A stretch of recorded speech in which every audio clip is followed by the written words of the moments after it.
So let's plow ahead to the next revenge story. Bill, I used to have this neighbor that used to play his TV so loud. Although this is a great one.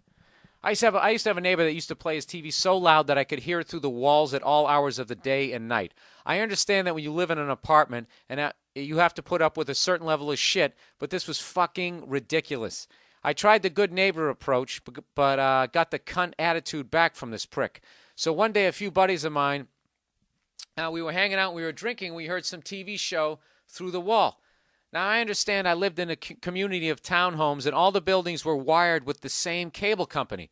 I could not believe it never occurred to me before, but all of the cable boxes used the same remote. Well, we went outside this dude's window, and with my remote, and from the window, his TV and cable box were in clear view. So we used our remote and turned off the TV mid-show. Immediately, the prick turns it back on, and we turned it off again. After doing this a few times, we took it to a new level and started changing the stations on him. Dude, how fucking hard were you laughing? I was never good at keeping a straight face in situations like that. I would have been fucking wheezing outside of his window. I would have been laughing so hard. Anyways, we started hitting the mute button, whatever we could do to fuck up this cunt's viewing pleasure. We fucked with this asshole for a half hour before he called Time Warner and started screaming at the operator.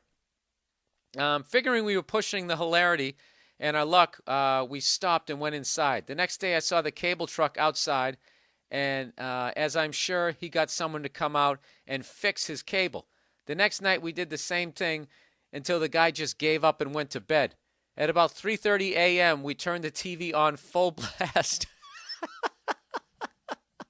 And he came downstairs actually cursing at the TV. We did this every couple of nights for about 2 weeks. After a while, the guy bought a new TV that for some reason caused the remote we had to no longer work. I don't know if he figured the whole thing out, but the prick continued to watch his tube at full blast. But I figured the revenge was served because this prick lost several nights of sleep and shelled out several $100 on an unneeded new TV. In my mind, I win. Sorry I read the last part bad, but I figured out how you can continue to fuck with him. What you need to do is you got to buy a universal remote and just follow the instructions. I forget what it is. I remember I used to have one way back in the day. You point it at the TV and you hold, I don't know, a certain button down till a certain thing comes up on the screen. And you can actually sync up the universal remote to whatever fucking TV he has. And if you do that and you continue to fuck with him, you might actually reduce him to tears. And I don't know. I think he fucking deserves it. That's a fucking that's what the fuck am I trying to say here? Let me let this next trolley go by. Sorry, I'm scrolling up here. I'm scrolling up and trying to compliment this guy. I can't even talk this week.